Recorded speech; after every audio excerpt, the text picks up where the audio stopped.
اعوذ باللہ السمیع العلیم من الشیطان اللعین الرجیم بسم اللہ الرحمن الرحیم الحمدللہ رب العالمین وصلی اللہ علی محمد وآلہ الطیبین الطاہرین المعصومین ولعنت الدائم علی اعدائہم اجمعین من الآن الی قیام یوم الدین اما بعد فقد قال اللہ تبارک و تعالی فی کتابہ الکریم وقولہ الحق وہو اصدق القائلین بسم اللہ الرحمن الرحیم یا ایہا الرسول بلغ ما انزل الیک من ربک فإن لم تفعل فما بلغت رسالتہ واللہ یعصمک من الناس ان اللہ لا یہدی القوم الکافرین۔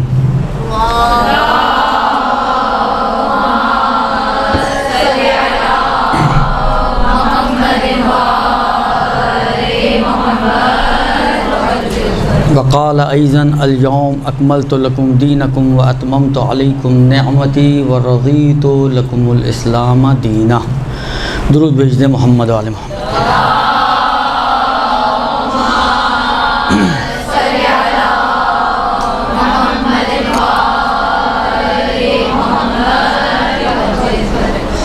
یہ دو آیات شریفہ آپ کے سامنے میں نے تلاوت کی ہیں۔ آیات بھی آپ کی جانی پہچانی ہیں، اور ان آیات کے بعد یہ بھی شاید بتانے کی ضرورت نہیں ہے کہ موضوع کیا ہے۔ ایام غدیر ہیں، اور اسی مناسبت سے یہ دونوں آیتیں میں نے آپ کے سامنے تلاوت کی ہیں۔ قصہ غدیر تو نقش ہے آپ لوگوں کے ذہنوں پر۔ حجۃ الوداع سے واپسی پر غدیر خم کے موقع پر اللہ کے رسول نے اس پیغام کو، اس آیت کے ضمن میں پیغام ولایت کو امت تک پہنچایا۔ یعنی تاریخ اسلام میں دو بڑے واقعات ہوئے، ایک نزول وحی جس سے پیغمبر کی نبوت کا ظاہری اعتبار سے آغاز ہوا، اور ایک یہ اعلان من کنت مولا کہ جس سے ولایت اور امامت علی ابن ابی طالب علیہ الصلوۃ والسلام کا ظاہری طور پر آغاز ہوا۔ یوم غدیر ایک بہت بڑا، یعنی واقعاً ہمیں اس کی نہ قدر ہے نہ اندازہ ہے کہ کتنا بڑی نعمت پروردگار عالم نے اس دن میں ہمیں عطا کی ہے۔ آپ خود سوچ لیں کہ پروردگار عالم اس ولایت کے اعلان سے پہلے کیا کچھ نہیں دے چکا بشر کو، لیکن اس اعلان کے بعد خدا نے اعلان کیا اتممت علیکم نعمتی، آج میری نعمتیں تمام ہوئی ہیں۔ اتمام نعمت کا دن ہے، نعمت آج تمام ہو رہی ہے۔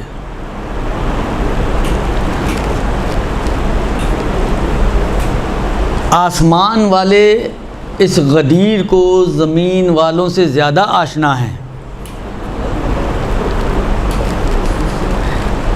شاید اس کی وجہ یہ ہو کہ آسمان والے درک کرتے ہیں اس دن کی اہمیت کو، کہ ہماری ہستی وابستہ ہے اسی دن کے ساتھ۔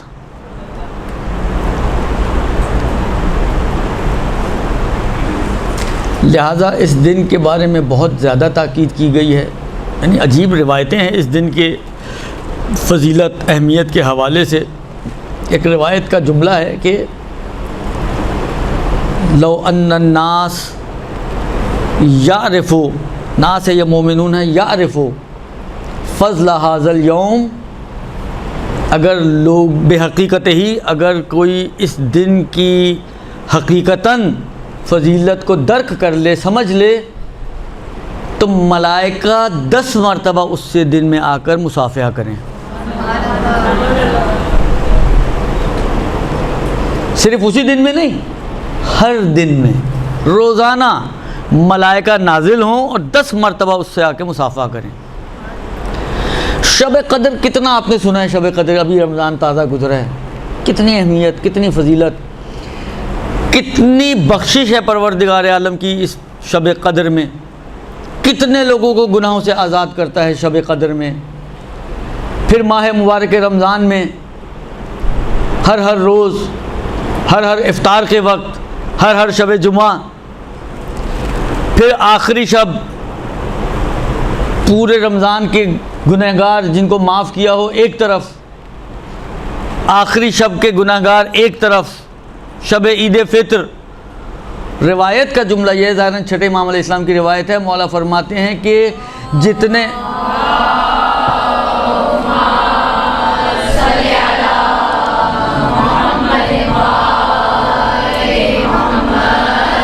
جتنے لوگوں کو پروردگار عالم رمضان میں، شبۂ قدر میں، شب عید فطر میں آتش جہنم سے آزاد کرتا ہے، اس سے دوگنے غدیر کے موقع پہ پروردگار عالم آزاد کرتا ہے.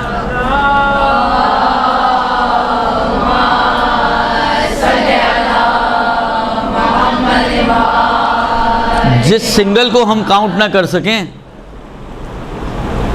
تو اس کا ڈبل کتنا ہوگا؟ تصور کریں آپ، غور کریں آپ، کیسا قیمتی دن ہے. اب عام دنوں میں نیکیاں کرتی ہیں، قرآن کا اعلان ہے وَمَنْ جَاءَ بِالْحَسَنَةِ فَلَهُ اس کو آیت یاد ہے، مَنْ جَاءَ بِالْحَسَنَةِ فَلَهُ عَشْرُ أَمْثَالِهَا، جو نیکی لے کر آئے گا ایک نیکی کے اس کا اجر 10 برابر ہے. یہ عام دنوں میں کہ ایک نیکی کا اجر 10 برابر. غدیر میں اگر کوئی کسی پر آپ انفاق کرتے ہیں، کسی کی آپ صلہ رحمی کرتے ہیں، کسی کی آپ مدد کرتے ہیں، کوئی اور نیکی انجام دیتے ہیں، روایت کا جملہ یہ ہے کہ اس کو اس دن نیکی 2 لاکھ نیکیوں کے برابر ہے. 2 لاکھ، 10 کہاں اور 2 لاکھ کہاں. اب آپ سوچیں دن کیا ہوگا یہ جس کی اہمیت اور فضیلت اتنی ہو. دیکھیں بعض اوقات آپ کسی کی عطا سے اندازہ لگاتے ہیں کہ سامنے والے کے نزدیک اس چیز کی اہمیت کتنی ہے. کسی کی 5 بیٹیاں ہیں، چھٹی پھر پیدا ہو گئی بیٹی، اس نے 20-20 روپے کے نوٹ نکال کے وہ نرسوں ورسوں کو، جماعتدار جو ہوتے ہیں ہاسپٹل میں باندھ دیے.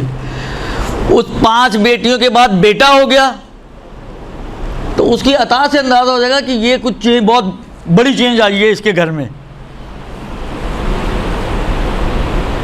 اب آپ سوچیں کہ پروردگار عالم کی عطا کتنی ہے اس دن کی نسبت. عام دنوں میں کہتا ہے ایک نیکی کرو کہ 10 کے برابر ہے، اس میں کہتے ہیں 2 لاکھ نیکیوں کے برابر ہے.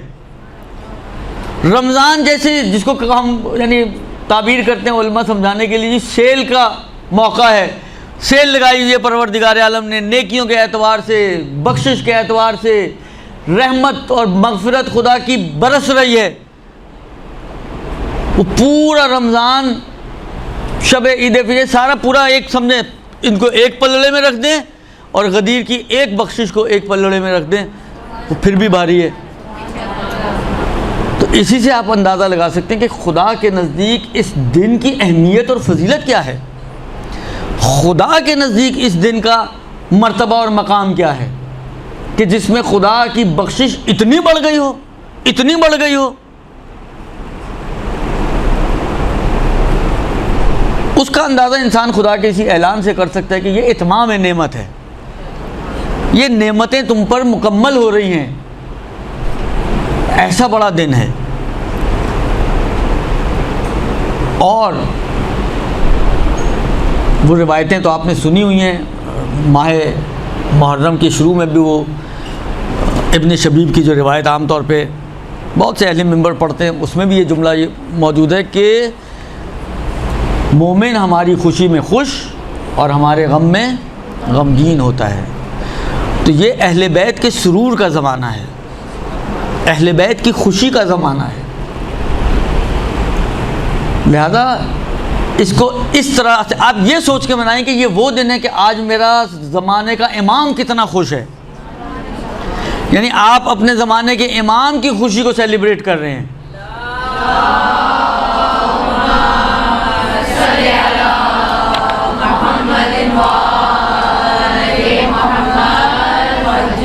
امیر المومنین جمعے کا دن ہے، خطبہ دے رہے ہیں، غدیر کا موقع ہے، اتفاق سے غدیر کا بیان کر رہے ہیں. خطبے کے بعد مولا نے سارے لوگوں کو جمع کیا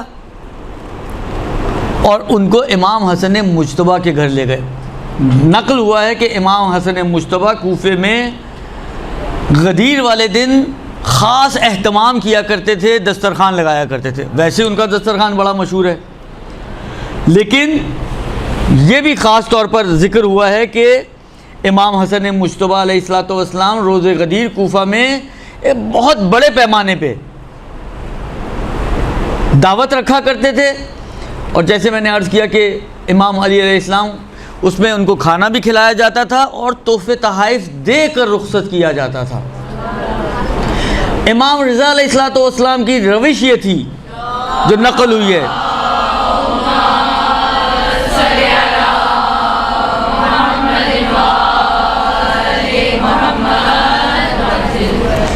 کہ مولا جو ہے جو غدیر پر مولا سے ملاقات کے لیے آیا کرتا تھا، مولا اس کو روک لیا کرتے تھے، کھانا کھلائے بغیر نہیں بھیجتے تھے. اس دن کھانا کھلانے کی بھی عجیب فضیلت ہے. ابھی انشاءاللہ اگر موقع آیا تو یہ عرض کرتا ہوں ابھی وہ روایت بھی آپ کی خدمت میں. کتنا اجر و ثواب ہے کسی ایک مومن کو کھانا کھلانے کا، اتنا اجر و ثواب بیان ہوا ہے. اب آپ سوچیں آپ نے ایک دعوت رکھی، 10 12 25 30 مومنین کی دعوت کر دی آپ نے.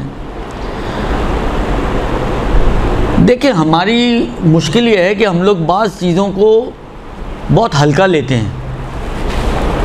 اچھا اہمیت بھی دیتے ہیں تو ہمارا جس کو کہتے ہیں نا کہ انداز یہ ہے کہ ہم اپنوں کو چھوڑ کر پرایوں پر انفاق کرنے کی زیادہ اہمیت دیتے ہیں. یہ وہ دن ہے کہ آپ ایک ہی دن میں ایک ہی دعوت اطعام مومن بھی ہو جائے گا، اپنے بہن بھائیوں رشتہ داروں کو بلائیں، صلہ رحمی بھی ہو جائے گی. ایک تیر میں 2 شکار ہو جائیں گے.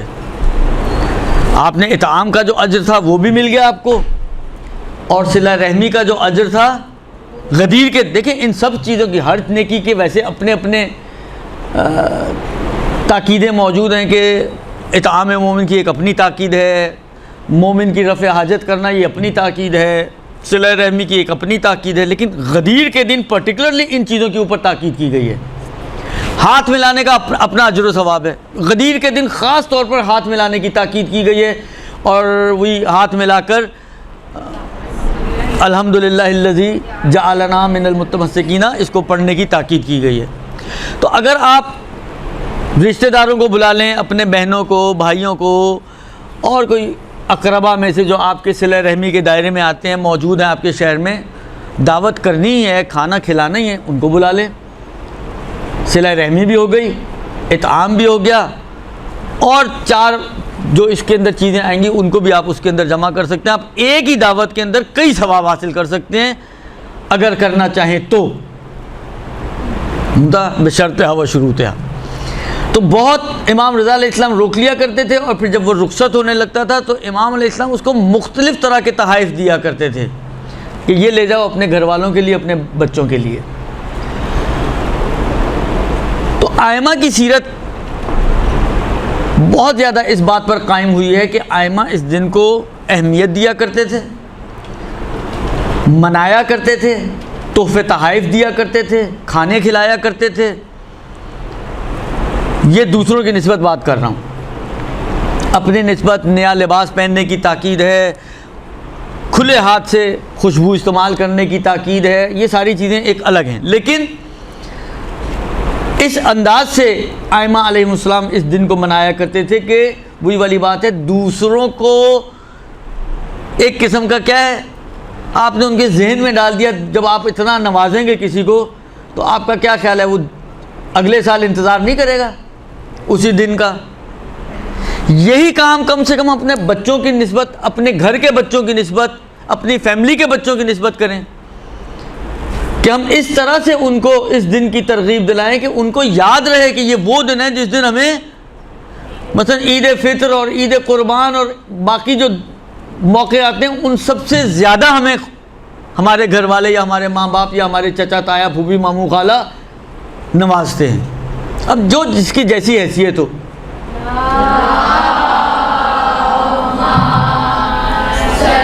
چلتے چلتے بند ہو جاتا.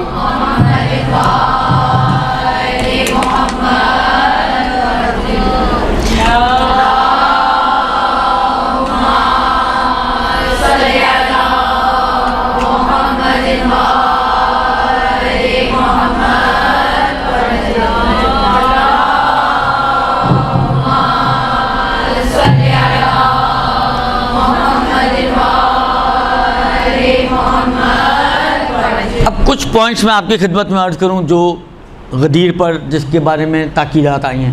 پہلی چیز ایک دوسرے کو مبارکباد دینا, اور مبارکباد بھی خاص طور پہ امام رضا علیہ السلام کی روایت ہے. مولا فرماتے ہیں کہ عید غدیر خم کے دن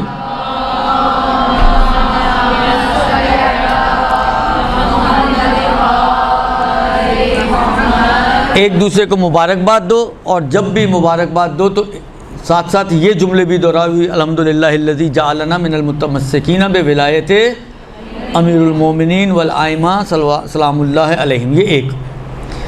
دوسری چیز اپنی خوشی کا اظہار کریں. دل میں خوش ہیں آپ, کس کو پتہ چلا آپ خوش ہیں؟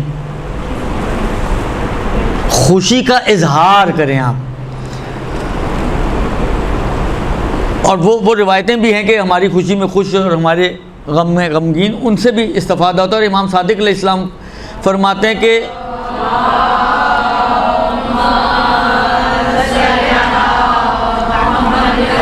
حقیقتاً روز غدیر جو ہے وہ فرح اور سرور کا دن ہے.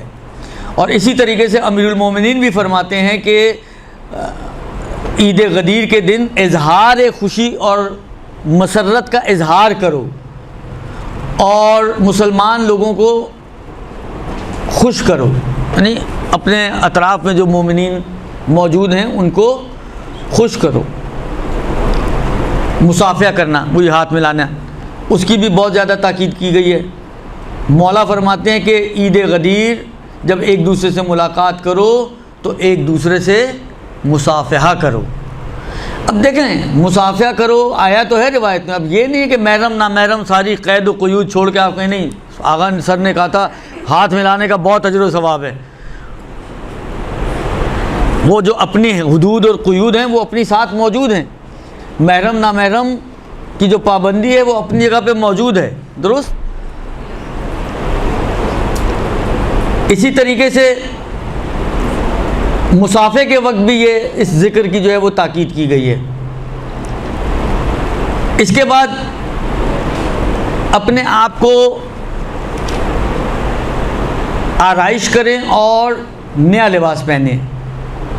اس کے بارے میں بھی غدیر کے موقع پہ تاکید آئی ہے. 8ویں امام کی روایت ہے, مولا فرماتے ہیں کہ غدیر اپنے آپ کو آراستہ کرنے اور زینت کرنے کا دن ہے. بس جو کوئی بھی غدیر کے دن زینت کرے پروردگار عالم اس کے چھوٹے اور بڑی خطاؤں کو معاف کر دے گا اور اس کی طرف فرشتوں کو بھیجے گا جو اس کے نیکیوں کو لکھیں گے اور اس کے مراتب کو اگلے سال غدیر تک بلند کرتے رہیں گے مسلسل. تو اپنے بچوں کو نئے کپڑے دلوائیں. دیکھیں پھر میں وہی عرض کر دوں کہ جو جتنا جس کی گنجائش ہو, ضروری نہیں ہے کہ آپ اپنے کپڑوں سے باہر جائیں, اور بہت ہی جتنی آپ کی کیپیسٹی ہے اس کیپیسٹی کے اعتبار سے نئے کپڑے بچوں کو دلائیں, اپنے نئے کپڑے, نیا لباس گھر والوں کے لیے. بالآخر یہ ساری وہ چیزیں ہیں کہ, اور پھر مولا فرماتے ہیں کہ اگر یہ اگلے سال تک مر جائے اور اس نے کوئی گناہ کبیرہ انجام نہ دیا ہو تو یہ شہید مرے گا, اور اگر یہ اگلے سال تک زندہ رہا تو یہ سعادت مند زندگی گزارے گا اور خوش بخت رہے گا. یہ اسی طریقے سے امام صادق علیہ السلام فرماتے ہیں کہ وظائف روز غدیر میں سے ایک یہ ہے کہ مومن پاک و پاکیزہ ہو اور جو بھی اس کے پاس قیمتی ترین لباس ہے اس لباس کو پہنے، قیمتی لباس پہنے۔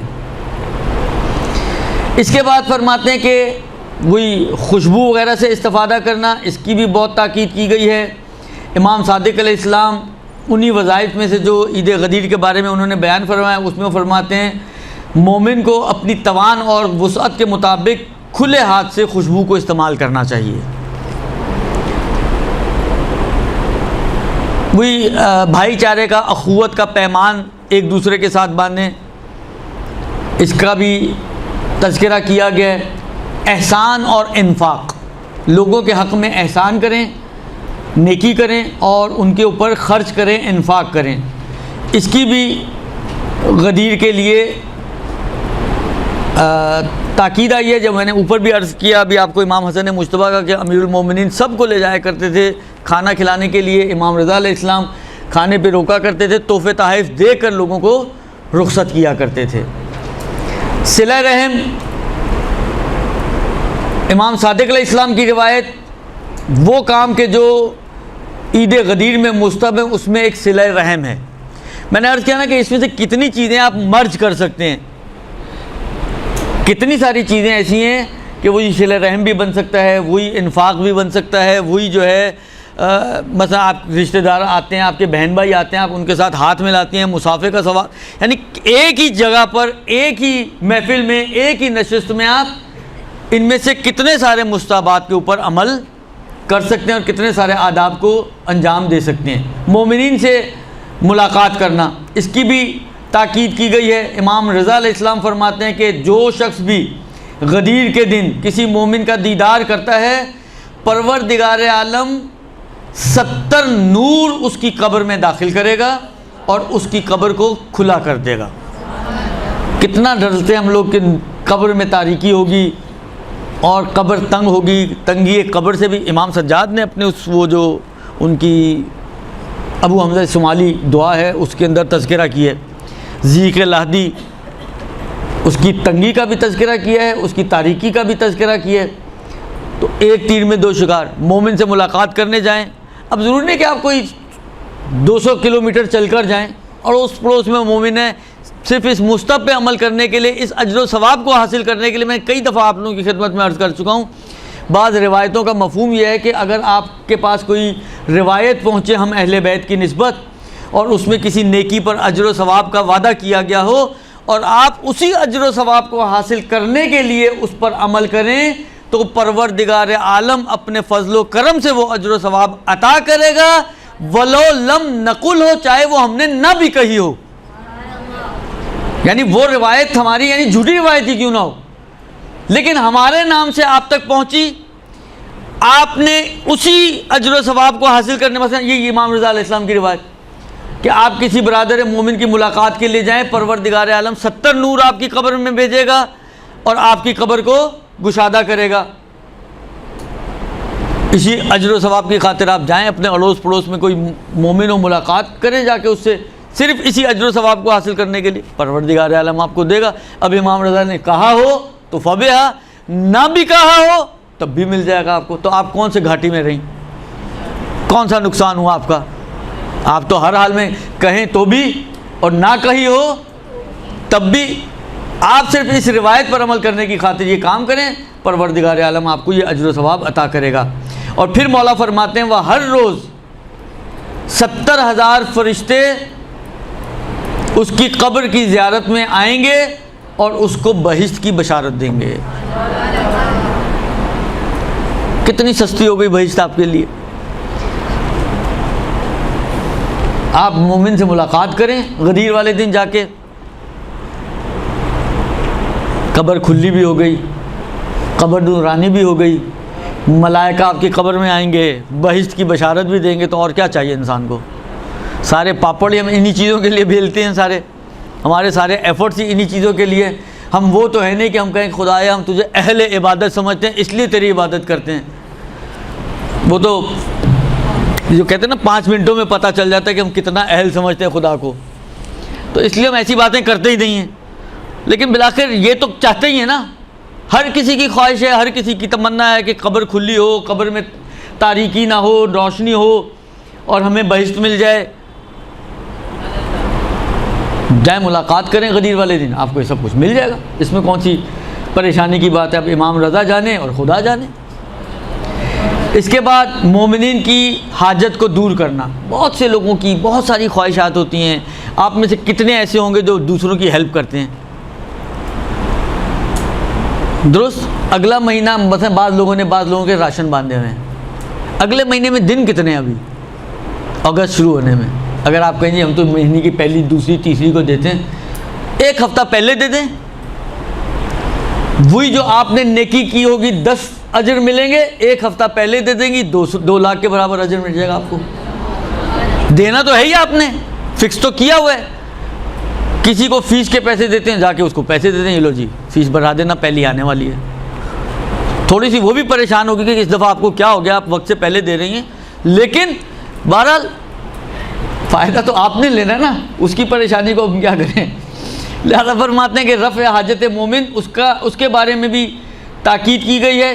امام علی علیہ السلام فرماتے ہیں کہ وہ شخص کہ جو کسی مومن کی عید غدیر والے دن کفالت کرے، پروردگار عالم کی بارگاہ میں ضامن ہوں کہ وہ کفر سے اور پریشانیوں سے امان میں ہوگا۔ کیونکہ یہ بھی ایک بہت بڑا جس کو کہیں نا ٹینشن ہے، تلوار لٹکی ہوئی ہے کہ جب ہم مریں تو کس حالت میں مریں گے۔ آپ واقعات اٹھا کے دیکھیں، شاید آپ لوگوں نے بہت سنا ہو یہ قصہ، برسیسہ عابد کا قصہ، حیات القلوب کی جو جلد اول ہے اس کے آخر میں کچھ قصے بیان کیے، اس میں بھی یہ موجود ہے۔ مستجاب الدعوات انسان ہے، لیکن جب مرا تو کفر کی موت مرا۔ مولا کہہ رہے ہیں کہ میں ضامن ہوں خدا کی بارگاہ میں کہ یہ کافر ہونے سے اور پریشان ہونے سے محفوظ رہے گا۔ اب جس کے ضامن علی ابن ابی طالب جیسی ہستی ہو،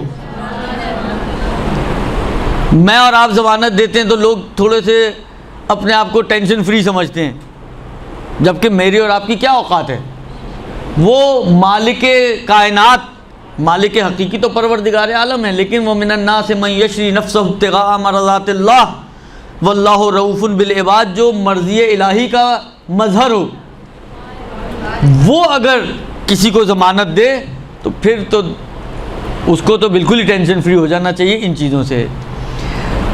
اسی طریقے سے غسل کرنے کی تاکید آئی ہے، اجتماعات برقرار کرنے کی تاکید آئی ہے، اور دعا، روزہ، نماز وغیرہ یہ سب کچھ آیا ہے۔ روایت کا جملہ یہ ہے کہ امام فرماتے ہیں، امام صادق علیہ السلام، یہ عید یعنی عید غدیر، عید قربان اور عید فطر سے بھی بڑی عید ہے۔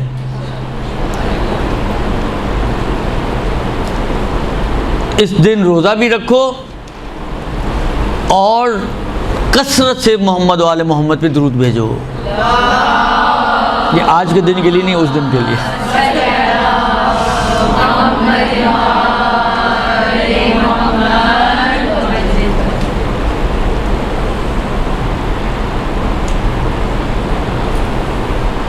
روزے کی کافی تاکید ہے اس دن روزہ رکھنے کی۔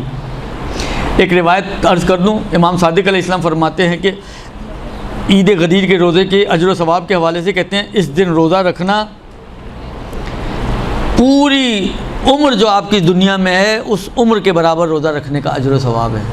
ایک روزہ پوری زندگی کے روزے کا اجر و ثواب رکھتا ہے۔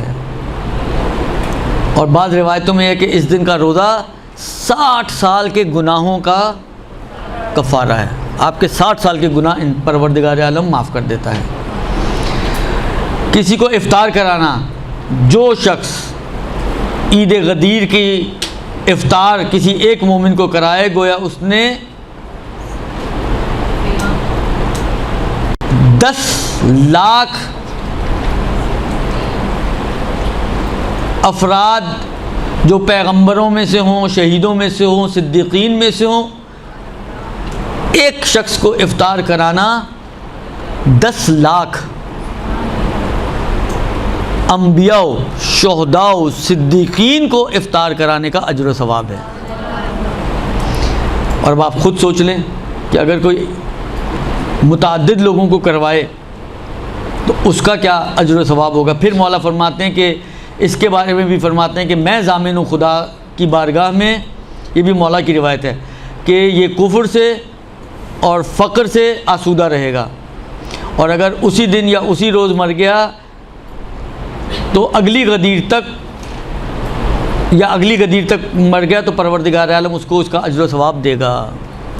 تو خلاصہ یہ کہ اس دن اطعام کا بھی اور افطار کا بھی بہت ثواب ہے۔ اطعام کا الگ ہے، اطعام بھی ان وظائف میں سے جو امام صادق نے بیان کیے غدیر کے حوالے سے، اس میں ایک اطعام بھی ہے کہ کھانا کھلانا، مثلا دن میں کھانا کھلانا، اس کے بارے میں بھی یہ ہے کہ مثلا انبیاء کو کھانا کھلانے کے برابر ہے۔ اظہار براءت از دشمنان امیر المؤمنین، اس کا سب سے آسان چیز غدیر والے دن دعائے صنمیہ قریش پڑھیں۔ وہ دعائے صنمیہ قریش امیر المومنین ہی کی تعلیم کردہ دعا، اور براءت نامہ ہے امیر المومنین کا اپنے جبت و طاغوت سے جو بڑے دشمن تھے امیر المومنین کے، اور ان کی دو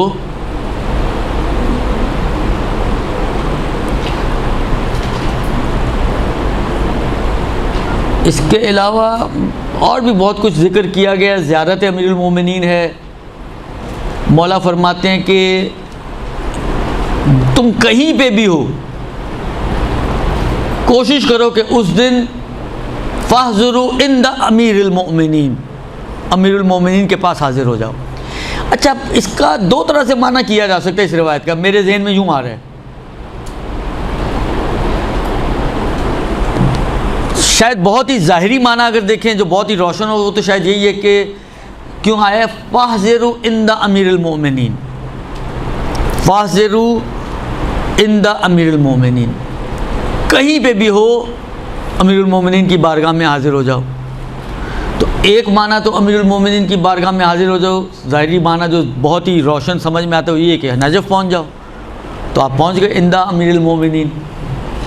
لیکن ایک چھوٹا سا احتمال میرے ذہن میں آ رہا ہے، کیونکہ اس میں ہر شخص کو مخاطب کیا گیا نا، کہیں پہ بھی ہو، لیکن تو ہر شخص میں تو اتنی وسعت نہیں ہوتی کہ وہ کہیں پہ بھی ہو وہ امیر المومنین تک پہنچ جائے، یا جس طرح آج کے زمانے میں فلائٹس کی پریشانیاں چل رہی ہیں آپ امیر المومنین تک پہنچ جائیں۔ تو شاید ممکن ہے یہ بھی مراد ہو کہ کہیں پہ بھی ہو اپنے آپ کو کم سے کم امیر المومنین سے مربوط کر لو، امیر المومنین کو اپنے ذہن میں حاصل کر لو۔ شاید میں پھر کہہ رہا ہوں کہ یہ بہت ظاہری معنی نہیں ہے، ایک ایسی سب میں ضعیف سا احتمال میرے ذہن میں یوں آ رہا ہے کہ شاید ممکن ہے یہ بھی مراد ہو، کیونکہ علی الاطلاق سب کو مخاطب کر کے مولا یعنی اس روایت میں آیا ہے۔ تو تم اپنے آپ میں مولا کو حاضر کر لو، گویا تم امیر المومنین کی خدمت میں ہو۔ امام علی النقی نے ان کی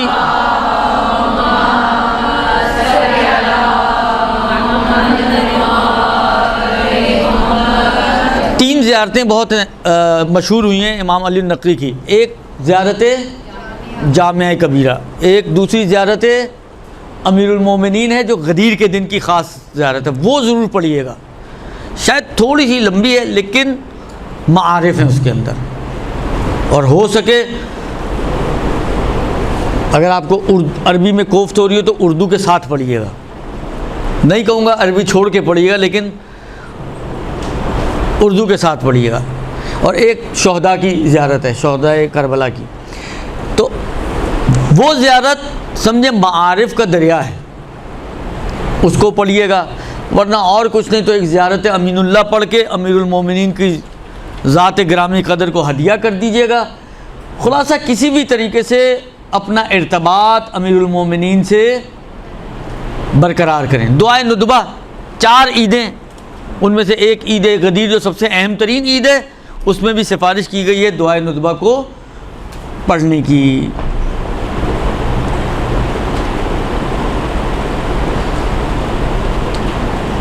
امام رضا علیہ السلام، میں نے عرض کیا کہ ہدیہ دینے کی بہت تاکید ہے۔ امام رضا علیہ السلام نے فرمایا، یعنی وہ جو واقع صاحب کی خدمت میں عرض کیا کہ وہ روکتے تھے اور مختلف طرح کے بخشش اور ہدیہ دے کر لوگوں کو رخصت کیا کرتے تھے۔ تو یہ کچھ چیزیں ہیں کہ جو ہمیں چاہیے کہ یہ بہت میں نے مختصراً کچھ چیزیں بیان کی ہیں، اور بھی بہت ساری چیزیں آپ کو مل جائیں گی. بہت سے علماء کی اس وقت تو بہت کچھ اس وقت مارکیٹ میں چل رہا ہے، آپ کے سوشل میڈیا پہ، واٹس ایپ وغیرہ پہ، تو وہاں پہ بھی اگر آپ دیکھیں گے تو آپ کو ملے گا کہ بہت ساری اور بھی چیزیں ممکن ہیں آپ کو وہاں پر ملے. میں نے کہا نا، نمازیں ہیں، زیارتیں ہیں، دعائیں ہیں، روزے کی خاص تاکید ہے. ان چیزوں کے علاوہ یہ جو سوشلی کچھ چیزیں جو بیان کی ہیں، میں نے کہا نا کہ وہ بہت ساری چیزیں ایسی ہیں کہ وہ آپ ایک ہی دعوت میں سمجھیں جمع کر سکتے ہیں. باقی اب غدیر کے حوالے سے کیا عرض کروں آپ کی خدمت میں. صرف ایک بات چھوٹی سی اور عرض کروں، اور آپ کو میں اس کے بعد تھوڑے سے مسائل فقہ، ایک آدھ سوال بھی پچھلے ہفتے آیا تھا، اور وہ کچھ ایک آدھ بات میں نے کہی تھی کہ میں اگلے ہفتے اگر آئے تو عرض کروں گا آپ کی خدمت میں، تو میرا خیال ہے آپ کا ٹائم پورا ہو جائے گا. دیکھیں آیت پہ آپ غور کریں تھوڑا سا. جو آیت غدیر کے حوالے سے عام طور پر پیش کی جاتی ہے، یا ایھا الرسول بلغ ما انزل الیک من ربک، دیکھیں مجھے تو تعجب ہوتا ہے اس قصے کے بعد. وہ ایک شخص آیا رسول خدا کی خدمت میں آ کے کہا کہ یہ آپ نے اپنی طرف سے کہہ دیے، اپنی محبت میں آپ نے، اور پھر اس نے کہا تھا کہ اگر یہ خدا کا پیغام ہے تو میرے اوپر عذاب آئے. تو سأل سائل بعذاب واقع، سورہ معارج کی بالکل پہلی آیت، اور اس کے اوپر ایک پتھر گرا جو اس کو ہلاک کرتا ہوا گر گیا.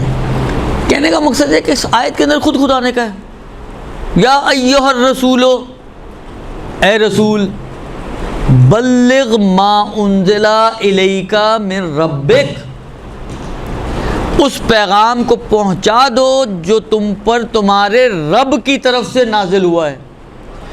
اس آیت کے ہوتے ہوئے کہاں گنجائش نکلتی ہے کہ انسان یہ تصور کرے کہ یہ خدا کے رسول نے اپنی محبت میں، اپنے چچا زاد بھائی کی الفت میں، اپنے داماد کی محبت میں، بالآخر جو بھی آپ کہیں اس میں مغلوب ہو کر یہ پیغام دیا ہے. قرآن کی آیت نہیں ہے مگر یہ آیت کا جملہ نہیں ہے مگر یہ، یعنی اس کے ہوتے ہوئے کوئی گنجائش بنتی ہے. من ربک، خود خدا نے کہا ہے کہ جو پیغام تجھے تیرے رب سے تیرے اوپر نازل ہوا ہے وہ پیغام لوگوں تک پہنچا دے. اچھا آگے قراتی نے، محسن قراتی نے ایک طریقہ اپنایا یہ ثابت کرنے کے لیے پیغام امامت ہے. کہتے ہیں اس لیے کہ دیکھیں اس سے پہلے نماز، روزہ، حج پہ تو واپس آ رہے ہیں نا، نماز، روزہ، حج، زکوٰۃ، جہاد، یہ ساری چیزیں، شراب کی حرمت، خمر، جھوٹ کی حرمت، زنا کی حرمت، یہ سارا یعنی تقریباً دین پہنچ چکا ہے. آفیشیلی اگر کوئی چیز نہیں پہنچی تو وہ ایک چیز تھی، وہ امامت تھی. اور اب خدا کہہ رہا ہے کہ وہ پیغام جو خدا نے دیا وہ پہنچا دے. اس کا مطلب کیا ہے؟ جو پیغام خدا کی طرف سے تجھ پر نازل ہو چکا ہے وہ پہنچا دے. اگر کوئی ایسا پیغام ہوتا جو پہلے سے پہنچایا جا چکا ہوتا تو تعبیر یہ صحیح نہیں تھی، اس لحن سے خدا نہ کہتا، کیونکہ آگے سے اللہ کے رسول کہہ سکتے تھے نا خود یا اللہ میں تو پہنچا چکا. تو اللہ کے رسول نے نہیں کہا کہ میں پہنچا چکا، بلکہ اس پیغام کے، اس آیت کے نازل ہونے کے بعد پھر یہ اعلان کیا کہ من کنت مولا فہذا المولا. خود یہ بہت بڑی روشن قرینہ ہے اس بات کے اوپر کہ وہ پیغام امامت اور ولایت امیر المومنین تھا.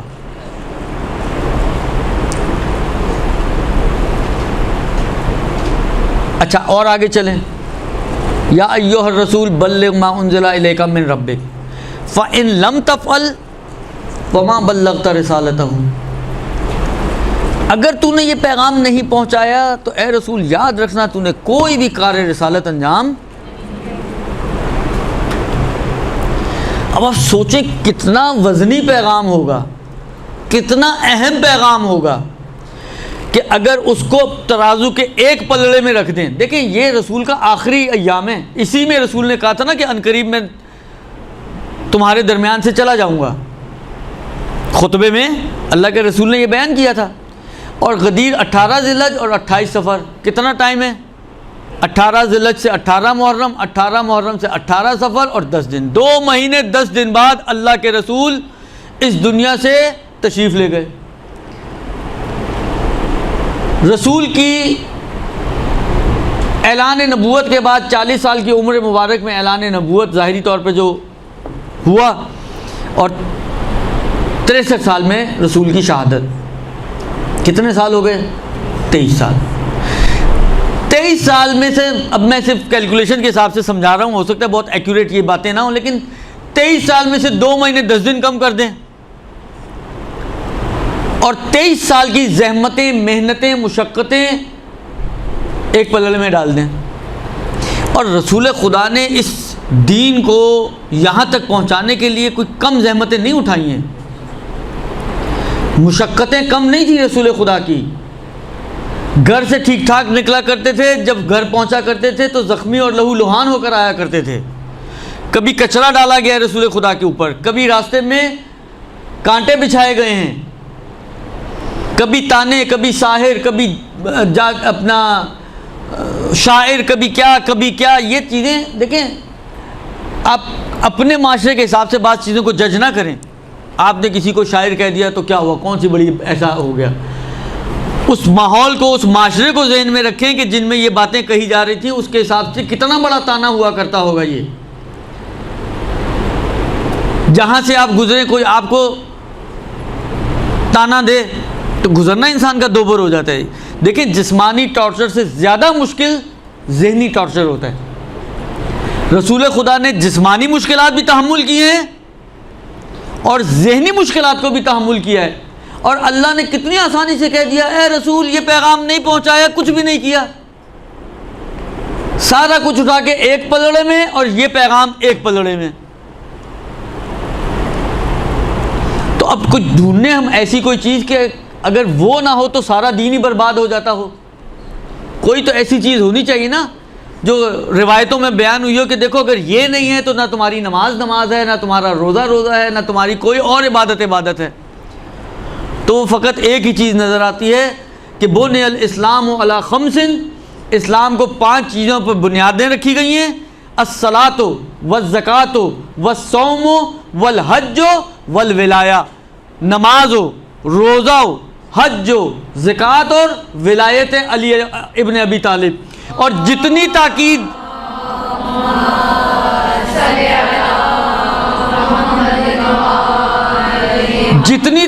ولایت کی گئی ہے، کسی اور چیز کی اتنی تاکید نہیں کی گئی۔ لہذا اللہ کے رسول نے کہا کہ اے علی، اگر کوئی شخص تیری محبت کو اپنے دل میں نہیں رکھتا، نوح جتنی عمر ہو اور وہ رکن و مقام کے درمیان ساری رات کھڑا ہو کے نمازیں پڑھتا رہے، سارا دن روزہ رکھتا رہے، صفا اور مروہ کے درمیان صحیح کرتے ہوئے مظلومانہ طور پہ اس کو شہید کر دیا جائے، اس کی کوئی عبادت قبول نہیں ہے۔ تو اب سمجھ میں آتا ہے کہ وہ کون سی چیز ہے کہ جو اتنی وزنی ہے کہ پورا دین ایک طرف اور وہ اکیلی چیز ایک طرف، وہ ہے ولایت ائمہ علیہم الصلاۃ والسلام۔ اس کا کوئی قائل نہیں ہے تو نہ اس کی نماز ہے، نہ اس کا روزہ قابل قبول ہے، نہ اس کی کوئی بھی اس کی عبادت۔ وہ نوح جتنی عمر 2500 سال عبادتیں کرتا رہے، اس کی ساری عبادتیں برباد ہیں اگر وہ ولایت علی ابن ابی طالب اور ائمہ علیہم السلام کو قبول نہیں کرتا۔ تو وہ جو جملہ ہے یہ سمجھیں، یہ روایت اس جملے کی وضاحت ہے کہ ان لم تفعل فما بلغت رسالتہ واللہ یعصمک من الناس۔ کھٹکا بھی ہے رسول کے دل میں کہ شاید لوگ نہ مانیں ان کی بات کو۔ خدا نے کہا تم فکر نہیں کرو، اللہ تمہاری ساتھ ہے، تمہاری حفاظت کرنے والا ہے، تمہیں بچانے والا ہے۔ اور یہ جملہ بڑا عجیب و غریب ہے، ان اللہ لا یہدی القوم الکافرین۔ موقع کب کا ہے؟ یہ آیت جو نازل ہوئی ہے کب نازل ہوئی ہے؟ حج کے موقع پر۔ حج کے موقع پر روکا کس کو اللہ کے رسول نے؟ حاجیوں کو۔ اس سے پہلے سورہ براءت کا اعلان ہو چکا ہے، کافروں کا اس سرزمین میں داخلہ ممنوع ہو چکا ہے، یعنی اس ممنوع ہونے کے بعد تو اس سرزمین میں جو ہوں گے وہ کون ہوں گے؟ خدا پھر کیا کہہ رہا ہے؟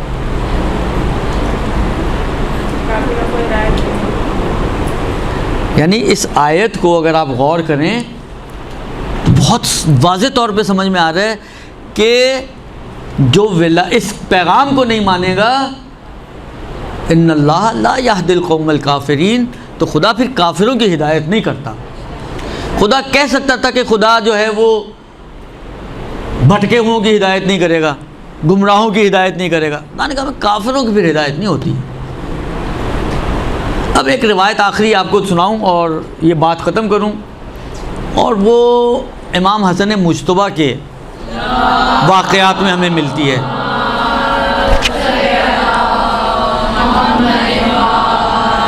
اب قصہ مفصل ہے، میں شارٹ کر کے آپ کی خدمت میں عرض کروں۔ کسی جاننے والے ماننے والے قریبی ساتھی نے امام پر اعتراض کیا کہ یہ آپ نے کیا کیا، کس کے ساتھ سلوک کر لیا آپ نے؟ تو اس موقع پہ پہلے تو امام نے تمہیداً کچھ باتیں کہیں، پھر اسی کے اندر یہ جملہ ہے کہ میرا فعل رسول خدا کے فعل کی طرح ہے۔ فرق صرف اتنا ہے کہ رسول خدا نے جن سے صلح کی تھی وہ کافر تھے بالتنزیل، اور میں نے جن سے صلح کی ہے وہ کافر ہیں بالتاویل، یعنی وہ ظاہری کافر، یہ جس کفر کی بات ہو رہی ہے ظاہری کفر کی بات نہیں ہو رہی ہے، درست؟ بس یہ ہے ولایت علی بن ابی طالب، کہ جو اس ولایت کو قبول نہ کرے تو پھر وہ باطنی طور پر اپنے آپ کو کم سے کم مسلمان نہ سمجھے۔ یہ تو غدیر کی مناسبت سے کچھ باتیں تھیں جو آپ کی خدمت میں عرض کر دیں۔ خدا سے یہی دعا ہے کہ پروردگار انشاءاللہ ہمیں اس مبارک دن میں ان افراد میں سے قرار پائے دے کہ جن کو خدا آتش جہنم سے نجات دینے والا ہے، اور اس دن کی تمام رحمتیں، برکتیں، فضل، کرم ہم سب کے شامل حال فرمائے۔